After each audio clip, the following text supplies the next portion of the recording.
Doutor, no podcast de hoje vamos falar sobre outro tema que é tabu masculino. Impotência, disfunção erétil, remédios, tratamentos.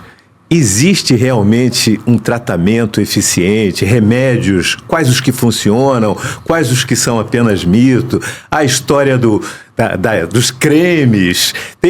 Tem uma canetinha agora milagrosa. Queria que você contasse tudo pra gente. Bom, então essa questão da ereção é outra coisa também que pode acontecer ao longo do envelhecimento, né? Dados estatísticos dizem que metade dos pacientes acima de 50 anos já tem algum grau de piora da ereção.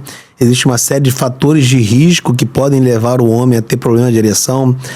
Tabagismo, obesidade, pressão alta, hipertensão arterial, colesterol alta, dislipidemia, doenças neurológicas. Então são vários fatores. Hepatite também, doutor? Hepatite, eventualmente, é uma doença crônica, então isso pode também estar relacionado. Hiperplasia prostática benigna, então a próstata aumentada também é um fator de risco para problemas de ereção. Então, é importante uma conversa, o paciente procurar o urologista, se estiver eventualmente com dificuldade de ereção. O que vem a ser o diagnóstico de disfunção erétil? É a incapacidade de manter o pênis ereto para uma relação sexual. Então, o paciente que tem dificuldade de penetração da parceira, então esse paciente tem dificuldade de ereção.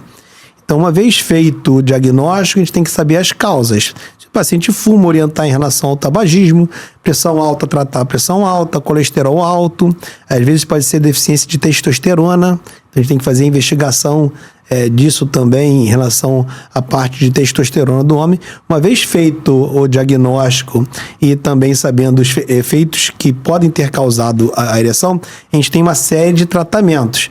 Hoje em dia, o tratamento para a ereção, ele é completo. O paciente hoje em dia só fica sem ter ereção se eventualmente ele não tiver mais o interesse em não ter mais relação. Inicialmente, a gente faz uso das medicações. Hoje em dia, as medicações estão bastante difundidas, não só no meio médico, como no meio popular, né? O Viagra, o Cialis, que é a Tadalafila, o Viagra, a medicação é a Sildenafila. Todos eles já têm medicações genéricas, né? Então não é só o de marca. Sim. Então o que a gente vai eventualmente saber escolher entre Tadalafila e Sildenafila, muitas vezes é o desejo do paciente. O que a gente tem é que normalmente a Sildenafil, que é o Viagra, normalmente tem um efeito de 8 horas.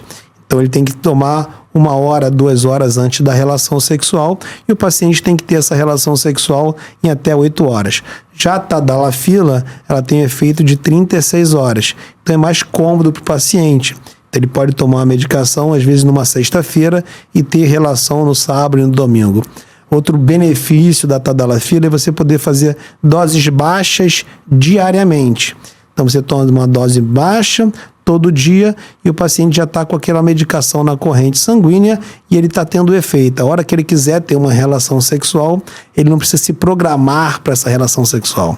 Muitas vezes com o Viagra ele tem que se programar, tomar determinada hora, saber se a parceira quer ou não quer ter relação sexual.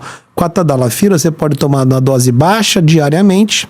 E com isso, o paciente, a qualquer momento que surgir uma oportunidade de ter uma relação sexual, ele não precisa se programar, ele já está com a medicação na corrente sanguínea e ele pode ter essa relação sexual de forma adequada. Então, esses remédios melhoram muito. Outro tabu, esses remédios matam?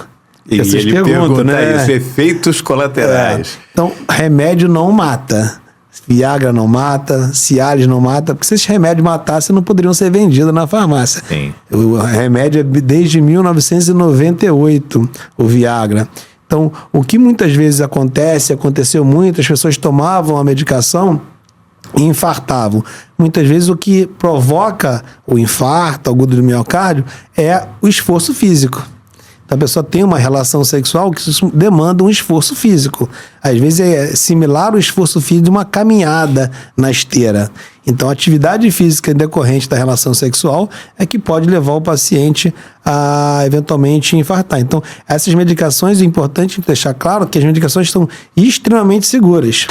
Tem pacientes que não podem fazer uso da medicação. São principalmente pacientes que usam algum medicamento à base de nitrato, tipo monocordil, isordil, que são efeitos que podem potencializar o efeito do Viagra. Então, esses pacientes são contraindicados usar a medicação. Mas, basicamente, isso. Não é porque o paciente tem um problema no coração ou pressão alta que ele não possa tomar. Pode, sempre com orientação médica, esses remédios são bastante seguros. Eles podem ser usados. E devem ser usados, devem ser estimulados. Os homens não podem ter vergonha de usar a medicação. Se ele tem um problema de ereção, isso é um problema de saúde.